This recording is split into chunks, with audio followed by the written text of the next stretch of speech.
إن الحمد لله نحمده ونستعينه ونستغفره ونعوذ بالله من شرور أنفسنا وسيئات أعمالنا.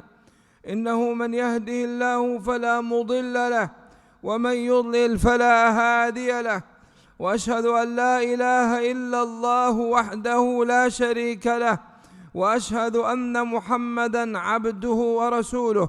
يا أيها الذين آمنوا اتقوا الله حق تقاته ولا تموتن إلا وأنتم مسلمون. يا أيها الناس اتقوا ربكم الذي خلقكم من نفس واحدة وخلق منها زوجها وبث منهما رجالا كثيرا ونساء، واتقوا الله الذي تساءلون به والأرحام، إن الله كان عليكم رقيبا. يا أيها الذين آمنوا اتقوا الله وقولوا قولا سديدا يصلح لكم أعمالكم ويغفر لكم ذنوبكم، ومن يطع الله ورسوله فقد فاز فوزا عظيما.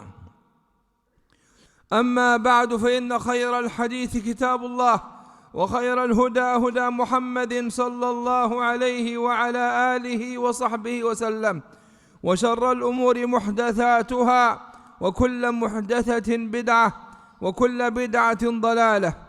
أيها الأحبة الكرام، إن الصحابة الكرام، هذا الرعيل الأول الذي تربى في مدرسة رسول الله صلى الله عليه وعلى آله وصحبه وسلم، من أعظم أسباب الثبات وتحمل الأذى عند هذا الجيل هو بشاشة الإيمان التي خالطت قلوب هذا الجيل المبارك، فتلذذوا بالإيمان وتلذذوا كذلك وصبروا وتحملوا ما يجدونه من طغيان الكفار وأذيتهم، فتحملوا الأذى في أبدانهم، تحملوا الأذى في أهليهم، تحملوا الأذى من كل ما يأتيهم من هؤلاء القوم صبرا وجلدا، طمعا ورغبة في رضا الله وما أعده الله جل وعلا لأهل الإيمان والتوحيد من الجزاء العظيم. هذا هو السبب الذي هانت في نفوس الصحابة كل الأذية التي يلقونها بسبب إيمانهم بالله جل وعلا واليوم الآخر. وكذلك كان القرآن ينزل مركزا على هاتين القضيتين: الإيمان بالله جل وعلا وحده، والإيمان بالبعث والجزاء. ولم تنزل عند ذلك الأوامر، وكان مما نزل في هذه الآونة سور عظيمة، وهي سورة النحل وسورة الكهف وسورة الزمر. نزلت هذه السور في هذه الأوقات العصيبة التي تمر بأصحاب النبي عليه الصلاة والسلام، وفيها ربنا جل وعلا يقص من خبر أهل الكهف وما كان من أذية قومهم لهم، وفرار هؤلاء الفتية بدينهم واعتزالهم لقومهم، إذ يقول الله جل وعلا: وإذ اعتزلتموهم وما يعبدون إلا الله فأووا إلى الكهف ينشر لكم من ربكم من رحمته. وفيها كذلك قصص هذا العبد الصالح النبي الصالح الخضر عليه وعلى نبينا أفضل الصلاة والتسليم، وأن الأمور لا تقاس بظواهرها، فهناك أمور خفية لا نعلمها يا عباد الله، وإنما يعلمها الله جل وعلا لعباده ورسله، أعني لرسله عليهم الصلاة والسلام. ومنها قصة ذي القرنين، وأن الأرض لله يورثها عباده الصالحون، وأن العاقبة للمتقين.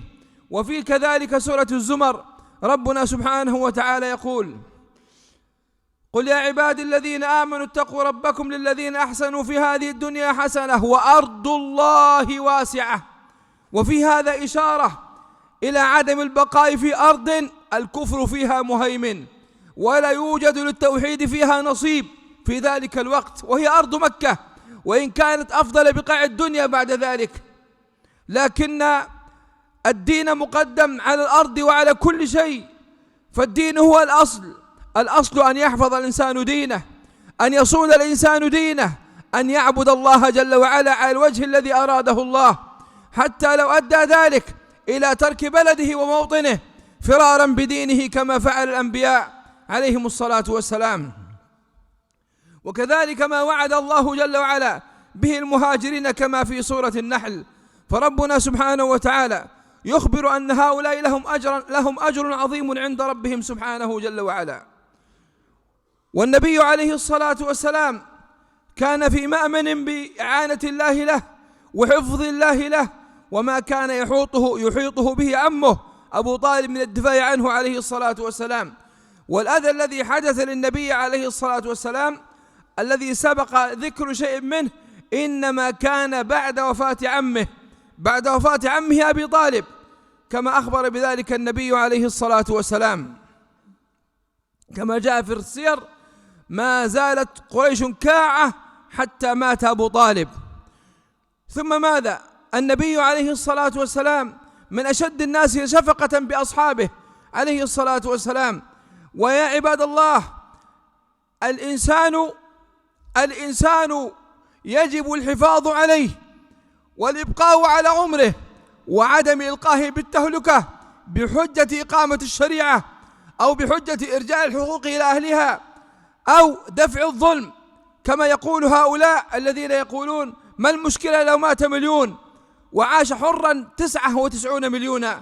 هذا ضلال مبين وخسران كبير لم يقل به عالم، فضلا أن يقول به نبي، فضلا أن يكون من شريعة نبي. فإن إراقة الدم من أعظم الجرائم يا عباد الله، فزوال الدنيا وما عليها أهون عند الله من أن تراق قطرة دم من مسلم، فالحرمة المسلم عظيمة.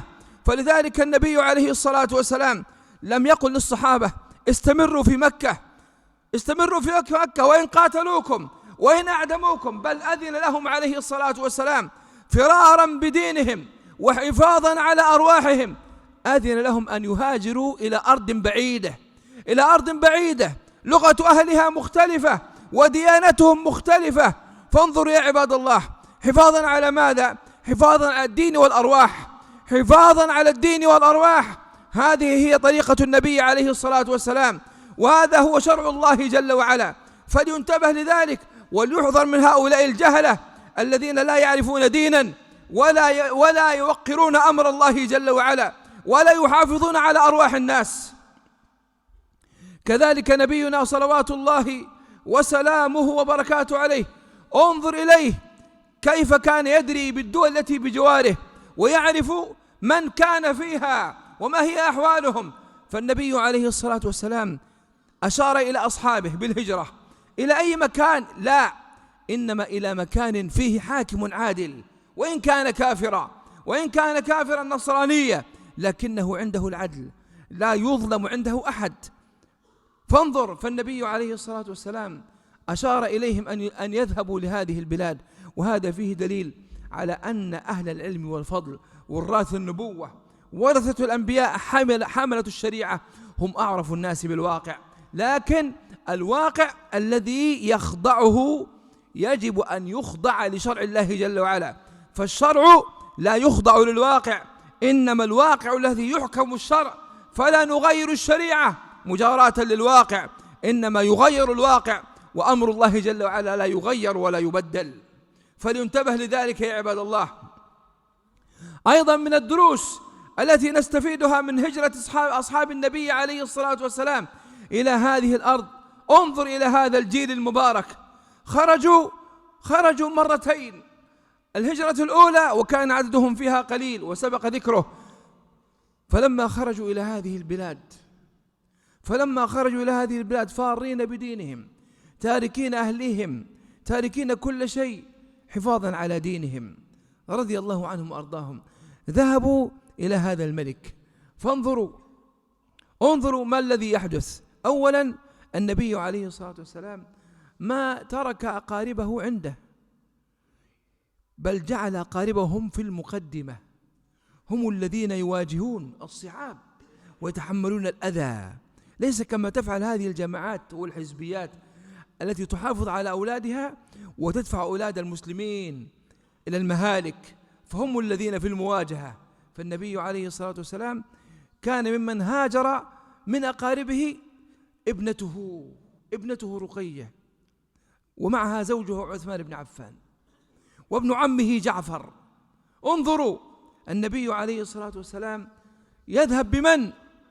بهؤلاء من أقرب الناس إليه صلوات الله وسلامه وبركاته عليه، لتعلموا أن النبي عليه الصلاة والسلام يضرب المثل الأعلى في الأخلاق والمبادئ والكرامة والشرف صلوات الله وسلامه وبركاته عليه.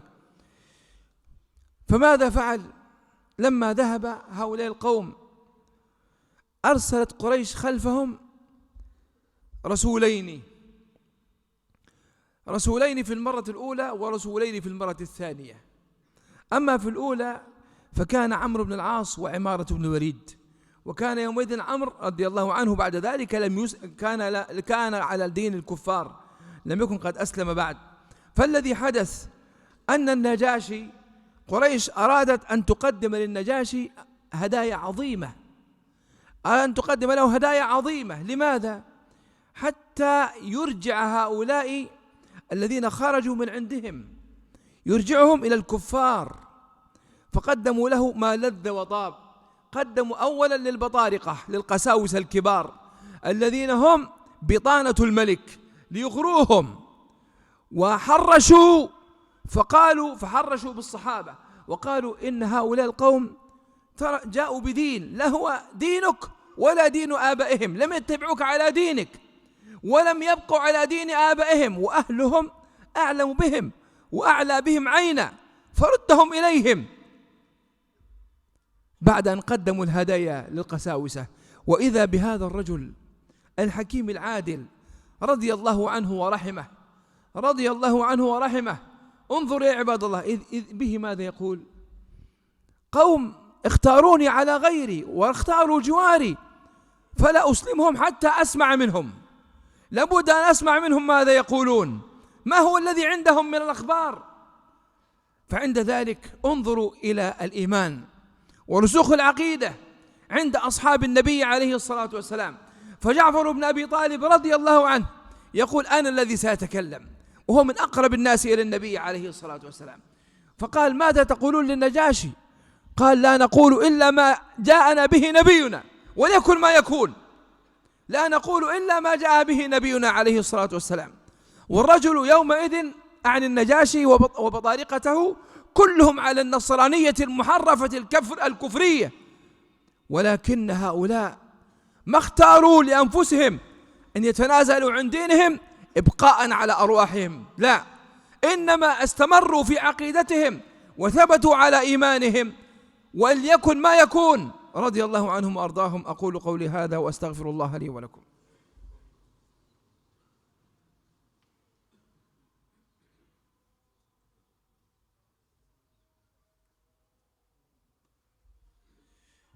الحمد لله الذي هدانا لهذا، الحمد لله الذي هدانا لهذا، وما كنا لنهتدي لولا أن هدانا الله. والصلاة والسلام على عبده ومصطفاه صلوات الله وسلامه وبركاته عليه وعلى آله وصحبه ومن اهتدى بهداه. فلما جلسوا عند النجاشي وأخبرهم، طبعا جاء هذا الكافر فسجد للنجاشي، وقد حرش بالصحابة قبل دخوله وقال إنهم لن يسجدوا لملككم. وبالفعل دخل جعفر ومن معه وسلم ولم يسجد. فقال لماذا؟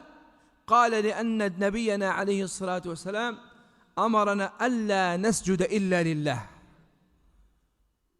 فرضي الله عنهم وأرضاهم، وللكلام إن شاء الله تعالى بقية. أسأل الله الذي لا إله إلا هو أن يعلمني وإياكم ما ينفعنا، وأن ينفعنا بما علمنا، ونزيدنا علما وعملا وبصيرة وهدى، وأن يخلص أعمالنا وأقوالنا لوجهه، وأن يعافينا في أبداننا.